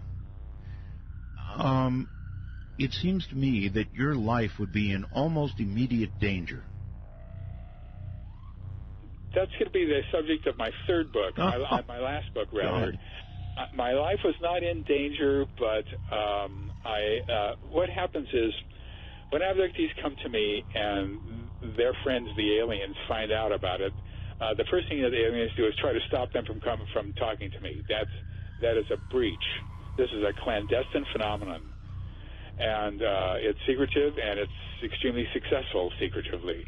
And so to breach this, to go ahead and tell people what they're doing is not good, and they try to get people to stop. And by and large, they do get people to stop. One time, years and years ago, I was doing a session. It was our 10th session with a guy. This guy had a PhD in mathematics. I was doing a session with him, and in the 10th session, he was telling me what was happening, and then suddenly he sat bolt upright. And he said, I shouldn't be telling you this. And he got up and he said goodbye, and then he walked out, and I never saw him again in a session. Now, they obviously had gotten to him saying, you're doing the wrong thing, you shouldn't be going there, you shouldn't be telling him that, and all that sort of stuff, and they got to him. And other people have done similar things. But this one woman was extremely resistant, and she kept talking to me and talking to me and talking to me. And they did all sorts of things to her, and they even have they have methods of violence that they use. And this has been reported to me by several different people, so I know that this is, and the methods are so somewhat off the wall that it's hard to well, it's not the first thing that would come to mind. All right, Professor, would you hold on? We're coming up on a break, and I'm going to take a moment early just to say, my God. Are you all listening to this? I'm going to open the lines. I really think you need to be able to ask questions. So our public line is area code 952-225-5278. That's 952-225-5278. Skype in North America, of course, MITD51. And in the rest of the world, MITD55. In all my years of doing talk radio, I have never, ever run into something quite like this. This really is frightening. And I must say, if you were thinking of devious ways to take over a species, it doesn't get much better than this. From the high desert, I'm Art Bell, and this is Midnight in the Desert.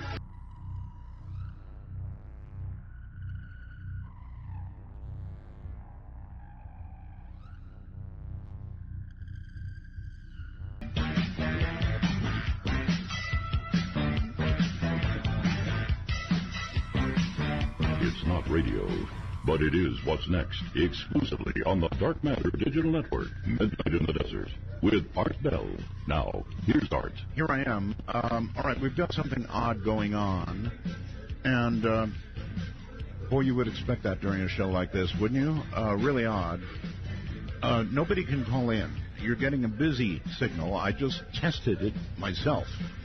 So something's up with the phone system that I suspect is related to the internet problem. I am getting Skype calls by the dozens, so no problem there. You can get hold of us using Skype at MITD51 for North America and MITD55 for the rest of the world, but none of your calls are coming in.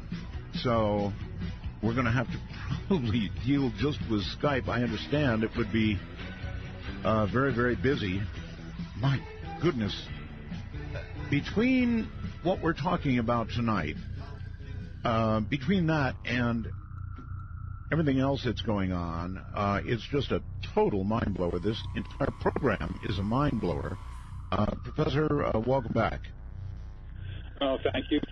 I'm going to put a few on the air with you from Skype, if that's okay. I mean, obviously people are going to have a lot of questions about this. Larry, you're on the air. Hello, Art. How are you? You're listening to the show, right? Yeah, and I'm feeling the way you are. Yeah. But Mr. Jacobs, my question is... The Professor Jacobs, actually. I'm sorry, Professor Jacobs.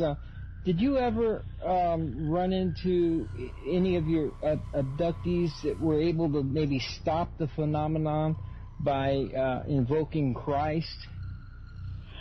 No, that question comes up every once in a while.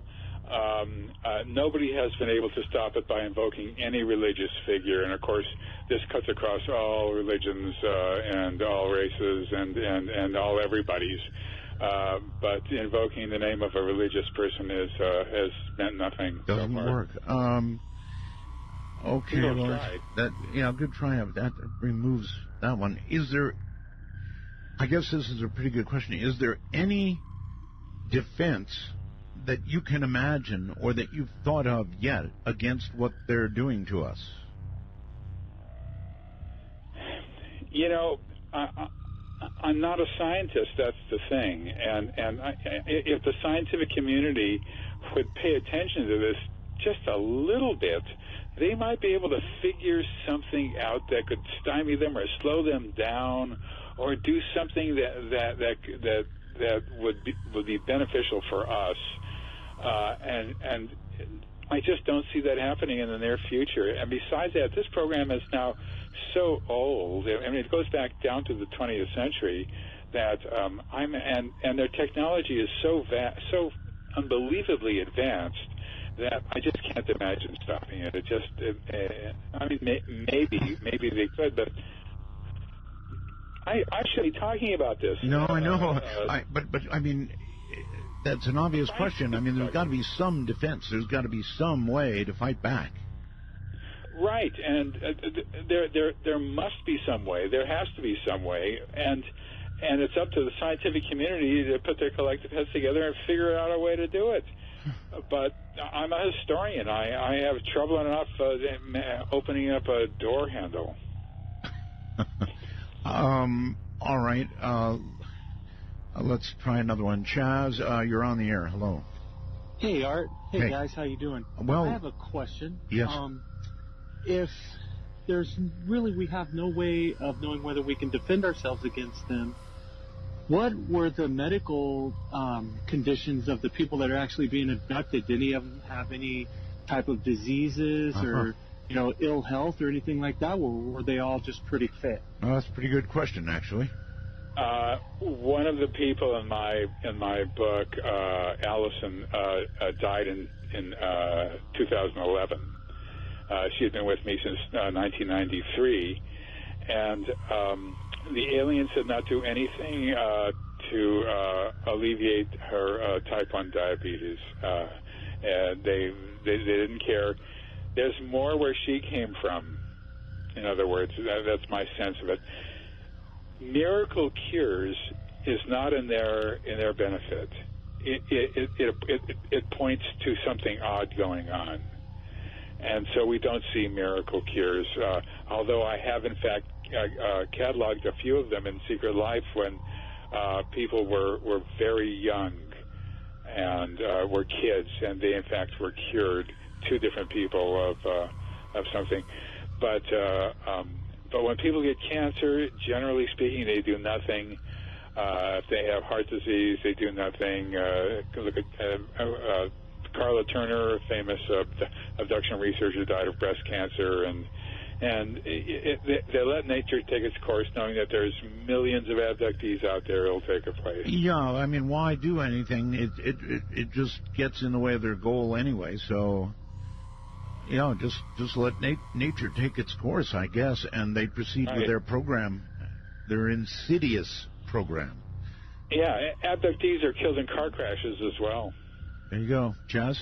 Thank you, sir. Thank you, guys. You're welcome. Okay. I sure wish there was... This is horrible. Absolutely horrible. That's all I can say. Fairly disastrous. Once again, I would have preferred to just be snoozing next to the abductee while they're saying the same thing over and over and over again. But that's just not what happened. I mean, I didn't cause this to happen, as some people would think. They don't tell me what I want them to tell me. You know what I mean? And I would think that this would all be the last thing you'd want to hear. It is the last thing I want to hear. I didn't sign up for this. I signed up for back in 1965, 66, when I started looking at UFOs. I thought this was contact between two species who would meet together on the White House lawn and exchange presents and gifts and cure cancer and all that sort of stuff. That was sort of the sense I had, because they were so unbelievably advanced to be able to get here in the first place. But when I started, when I was introduced to Bud Hopkins back in 1982, and then I started to understand that there really was something to this abduction phenomenon, and he introduced me to abductees, and of course I read his books. Then I realized that this was a much more complicated situation than I thought, and I couldn't for the life of me figure out why they would have babies and all that.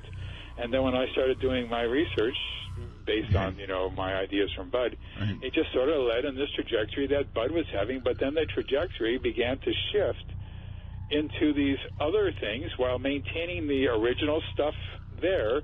But it just, the more I looked into it, the wider it got, and the more I learned about it. And then and then people began to tell me, starting in 2003, about these hybrids, and then I was off to the races, so to speak. This is off the charts scary. Karen from Toronto asks the professor to explain the mechanics of hybrid human mind control. Does he have any taped recordings or documentation of what he claims the abductees have told him?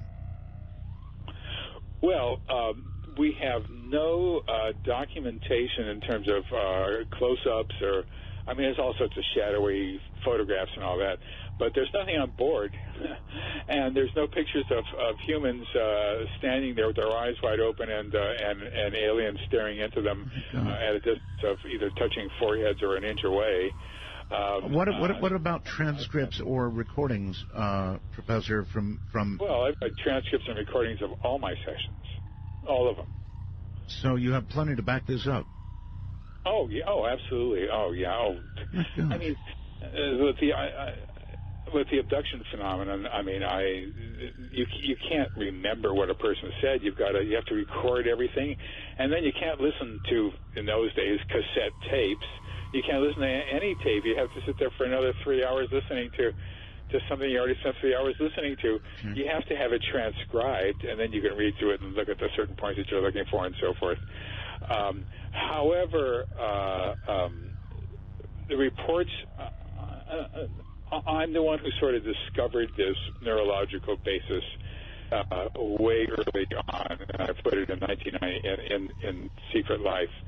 And the only way that I could think of what they were actually doing was they were, when I asked the person, well, when he's staring at you like that, can you close your eyes?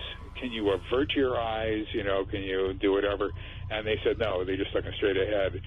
And then I realized that the only nerve that is accessible from the outside, that is viewable essentially, is the optic nerve, and you can see it in the back of the eye.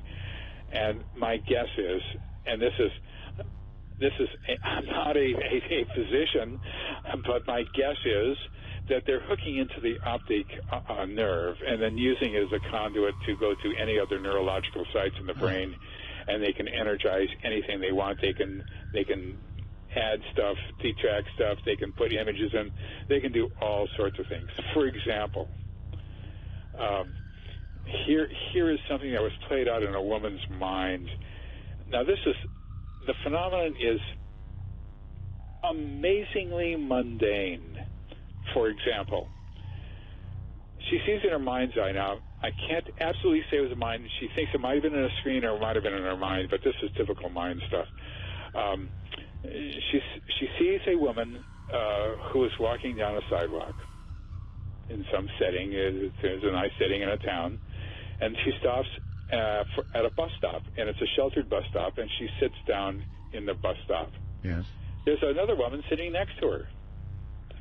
The bus pulls up, the other woman gets in, and then she gets in, and she takes her money out of her purse, and she puts it in the bus stop money place, And she walks to the end of the bus or wherever, and she sits down. That's the end of the movie. Immediately, an alien turns to her and says, "What did she do wrong?"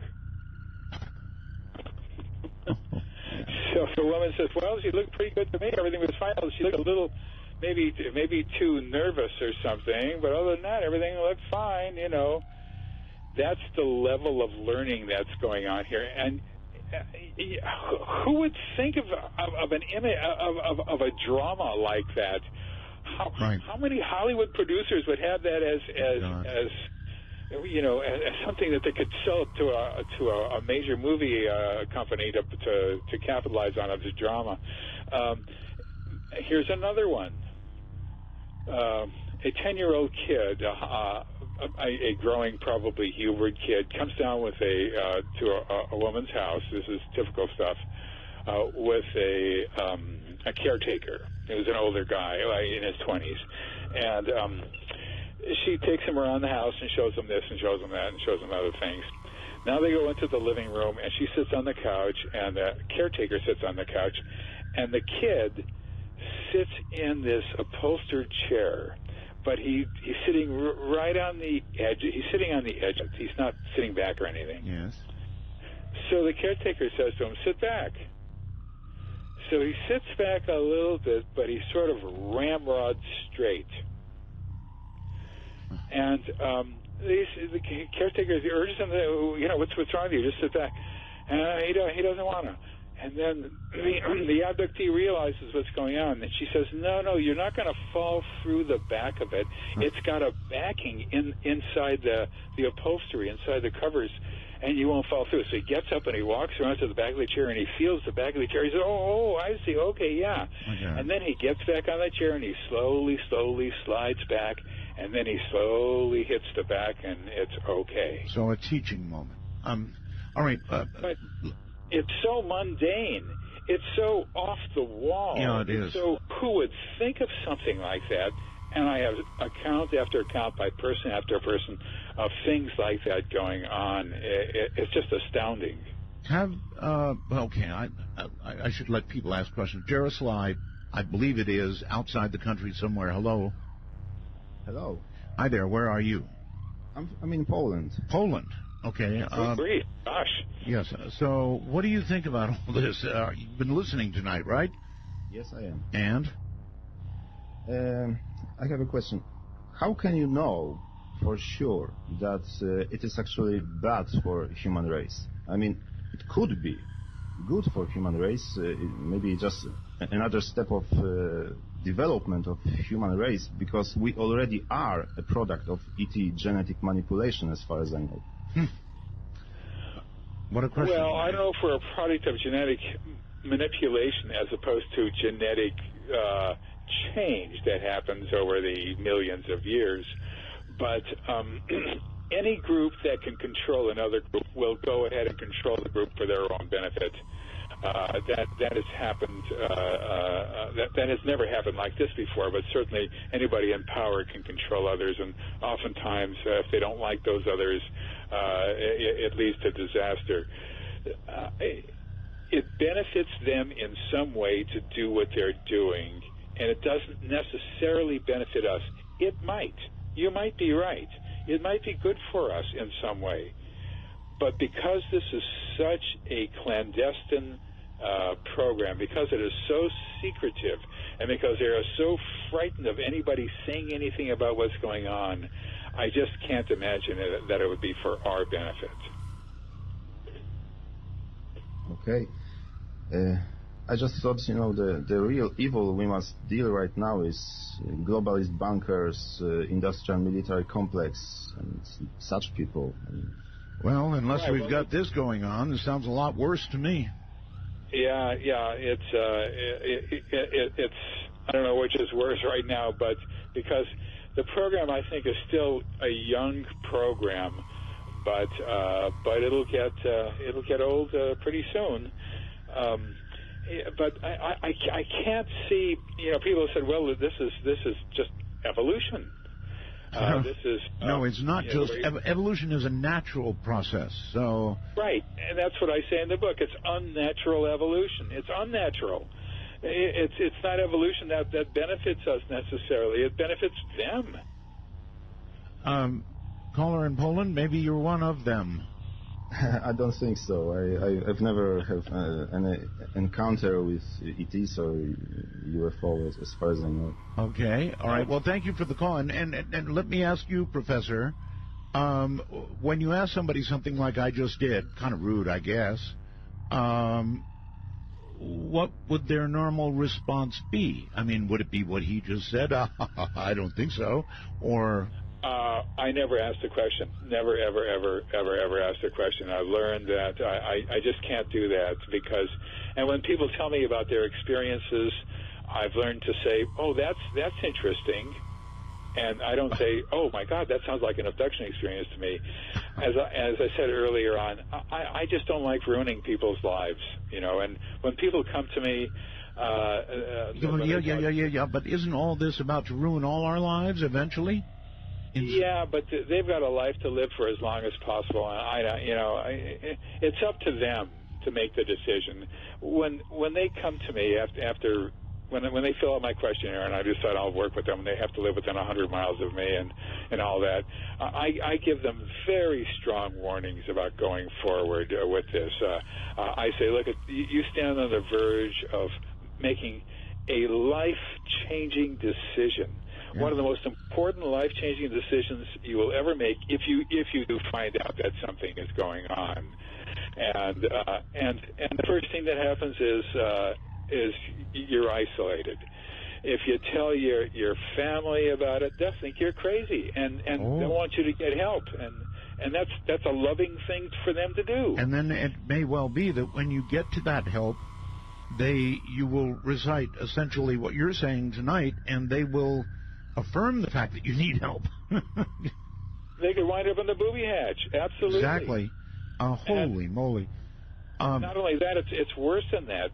They oftentimes can't tell their husband or their wife, because if they tell their husband or their wife, the husband says, oh, that's crazy, that's nuts, ha, that's crazy, that's nuts, and thinks that, and then it's all fun and games. And then one night, the husband will see something, then realize, oh my God, this is happening, and then not want to be with the wife in close proximity to the wife anymore because they're frightened. Not only that, but when a couple divorces, and if a person knows that the other one is an abductee, the first thing they tell the judge is, this woman that thinks she's having sex with aliens, I want the kids. Yeah, of course. Felipe, you're on the air. Hello. Hello, Art. Hello. My question for your guest, I hope you can hear me okay. Yes. Is, you mentioned earlier that eventually these beings would invade the Earth. So my question is, if those of us who choose to cooperate with the aliens, will we get better treatment than everyone else, or will our lives be spared? Well, you wouldn't know who Hubert or alien-looking human would be. You would not know that. All you would know is that a person came up to you and you really liked that person and you just decided to give him all the money in your pocket. That's all you would know, and you'd feel good about it. It would never occur to you that anything odd happened. That is the most insidious kind of invasion anybody could ever imagine. And that's, believe me, that's what I'm getting. 1 million computer messages here. So there's a lot of people who are completely buying into this. Trust me. And it's just scary. Sassy, you're on the air. Hello. Hi. I have a question for Professor Jacob. Right. When these Huberts are all living on Earth, throughout the Earth, how sparsely spread are they? Because wouldn't they stick out by having no family or... Well, they don't stick out at all. From what I've been told, if I've been listening, they are normal of the normal. In other words, they don't stick out at all. But they don't have any, like, siblings or parents or cousins. Yeah. I mean, how did they explain that? Yeah, that has not come up so far, and I don't know how they explain that. I do know that they're moving in very young, between the ages of around 17 and 23, and they're moving in small groups, 2s, 3s, and 4s, into apartments. Wow. Having said that, there are what I call independent hybrids who move in alone into apartments. They have to learn about what a family is. You got to remember, they have no mother or father that they know of. They have no siblings that they know of. They don't know how old they are. They don't know about aunts and uncles and cousins, and they don't know if they do know, they don't know what part they have in a family. They don't know any of. They learn all that from abductees, and if they say, they could probably eventually learn to say something. Well, I'm an orphan, and I was raised in an orphan asylum until I was older, or something like that. I'm sure that they'll figure out something to say that the abductees will tell them what to say if that ever comes up. But it's an interesting question, and I don't know the absolute answer to it. But it seems to me that it's going to be easy to overcome. I'm not sure any of this is going to be easy to overcome. I mean that for them maybe, but I almost don't see a way out of this. If what you say is true, then maybe the lady who said we're cooked has it right. We're cooked. Yeah, that's a pretty good phrase. I tend to think that. There's a chapter at the end of the book which is a speculative chapter. One of the questions that I ask is, are we the first planet ever to have this happen to? Are we numero uno, number one? Do you have an answer to that? Yes. There's no possibility we're the first planet. It's just not possible. And I give about 9 reasons why it is not possible that we are the very first in the universe to have this happen. It's probably happened to many, many other planets as well. And there's some other questions that I ask, and I try to clear up this whole internet world of reptilians. Reptilians are reported from time to time. That's it. It's unusual. But every once in a while, somebody will say, well, this guy looks reptilian. I really don't like him. Oh, I hate this guy. He's horrible. Oh, God, keep him away from me. Yeah. Oh, he's angry. He's this, he's that. And I say, well, is he hurting you or anything? No.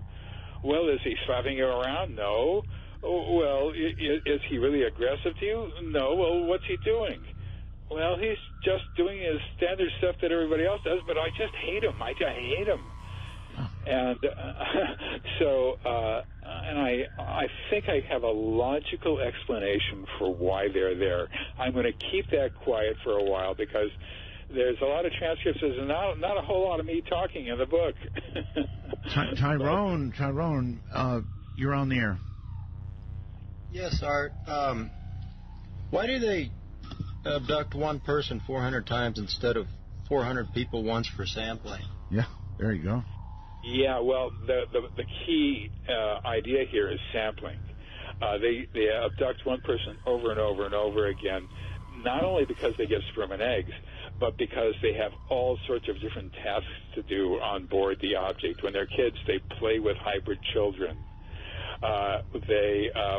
When they're older, they teach other hybrid children how to do older, adolescent type things and all that sort of stuff.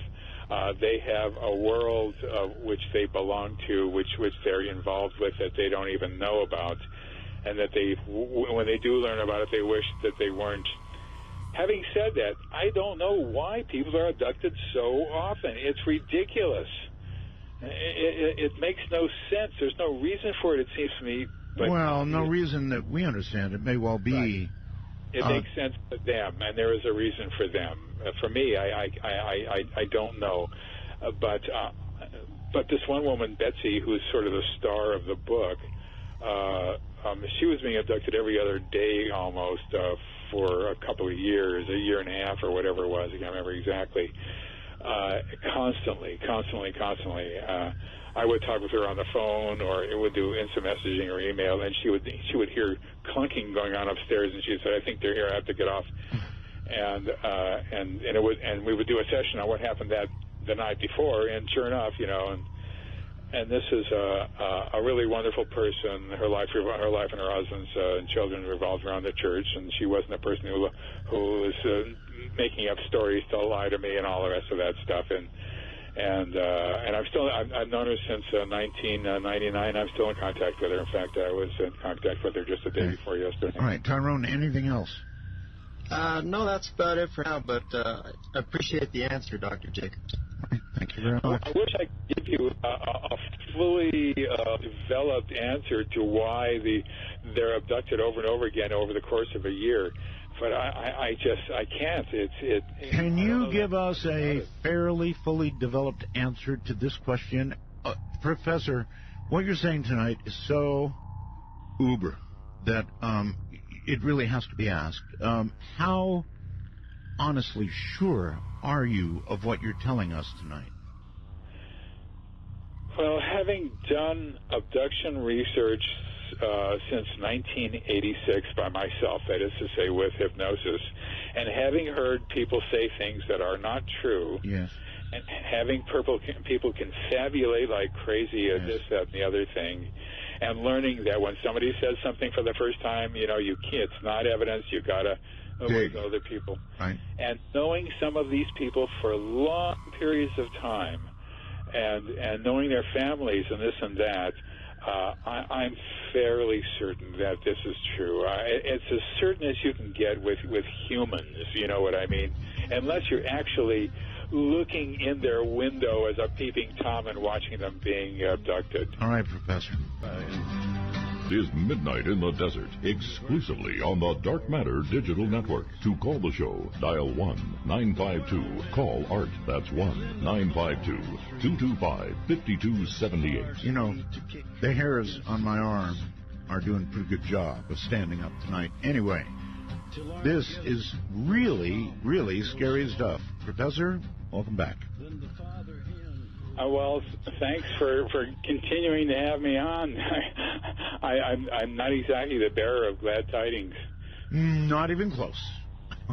Not even close. I don't know. Let's go here. Johnny, you're on the air, I guess. Where are you? Hi, Art. Good evening to you, Dr. Jacob. I'm Johnny Webb in London. A couple of questions I want to ask you over what's been said this evening. To answer the question about Jesus intervening, there was a testimony of a MUFON investigator terminating abductions as a life pattern by Joseph Jordan. And he says there's many cases out there where people have called on Jesus and apparently fallen back down on their beds.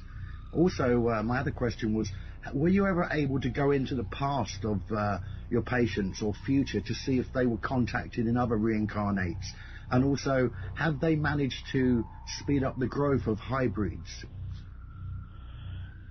Okay, let's see. The first question was saying the name of a religious deity. Yes. What happens?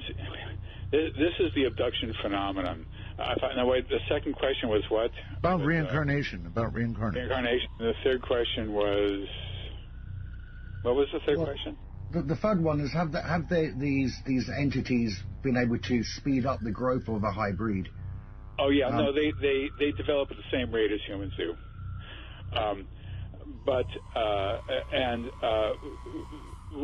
In terms of reincarnation, there's been no work done on that, and so it doesn't seem to have anything to do with the abduction phenomenon. But the question is religious incantation. Here's what happens, and this is a story of the problems of people who don't know how to do abduction research. They say, I said the name of Jesus, they were there, they left the room, and I fell back on the bed, and I stopped the abduction. Yeah, I've heard that. They tell me they were coming in, and I threw a pillow at them. I saw them coming in. They were inside the house. I threw a pillow at them, and then they got out of there, and I stopped the abduction. They tell me things like that. What they're saying is they were abducted. This happened, that happened, this happened, that happened, that happened, this on and on. They came back to their bedrooms, let's just say, or their car or their backyard or whatever it is, and they sort of came to, they got back into their normal memory a little too soon, and the aliens were still there. So they picked up something that threw at them, and they aborted the abduction. They weren't abducted. See what I mean? They came to a little too soon. They came out of the trance or whatever the heck they were in on board the object, so that they, to be controlled. And that's what happens. No one has ever stopped an abduction by themselves. I have one other case when a person was about to be abducted and the phone rang, and she was startled enough to answer the phone. It interrupted it. That's the only case out of 1,150 that I've ever seen where there might have had an abduction aborted. Maybe. Johnny?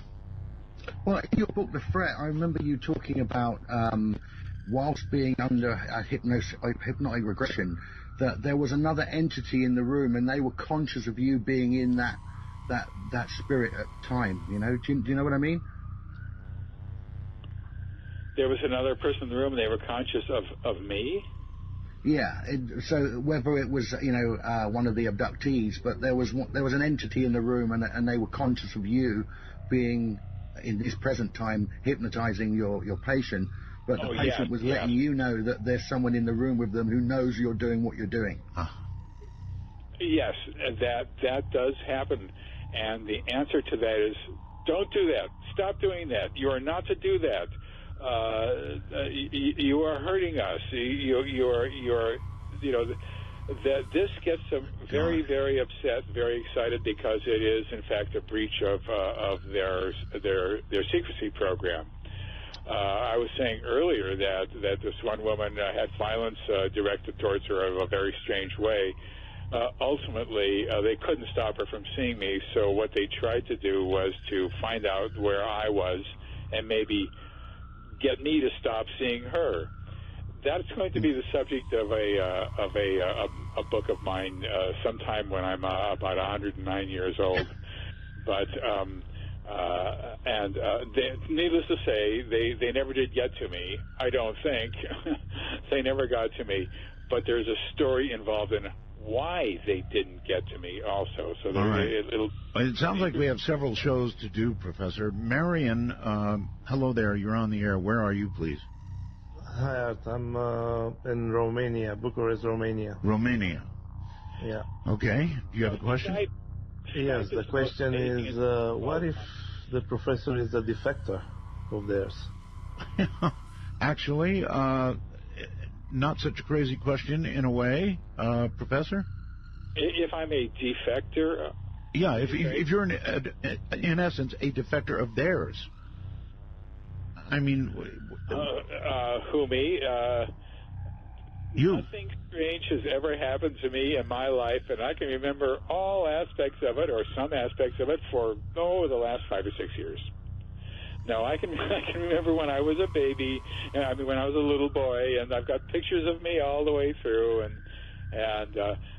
my mother was not an abductee, my father was not an abductee, and that's what determines it. If your mother or your father was an abductee, the chances are extremely high that you will be an abductee. But you can't be a defector. You can't get away. Most people, 95%, that's a guess, but it's probably a good guess, 95% of abductees around the world do not know that they're abductees. And even if they think that they're abductees, it's such a crazy subject. They just put it out of their minds to a certain extent, and they think it's dreams. But they know it's not, because it happens in real time. And they come back. People come back from abductions, and sometimes their clothes are on backwards. And sometimes their clothes, if they come back to bed, their pajamas are off. They're not wearing their pajamas, or their pajamas are on backwards. Sometimes they come back wearing somebody else's clothes.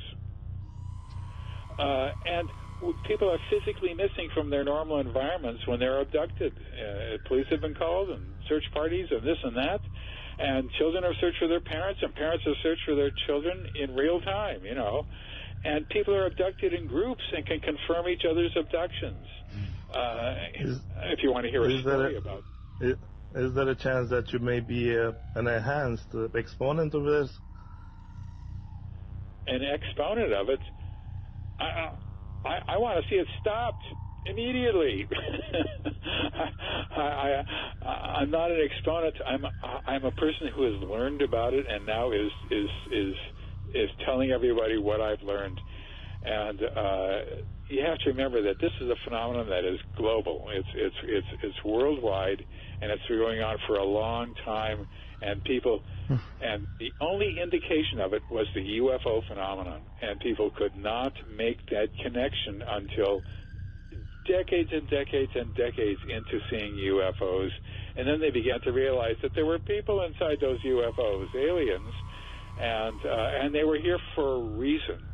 They weren't here to just learn about us or to collect flora and fauna, as a lot of people thought for many years.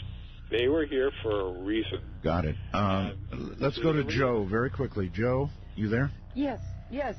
Hi, Art, Professor. Second-time caller, Joe, San Diego County.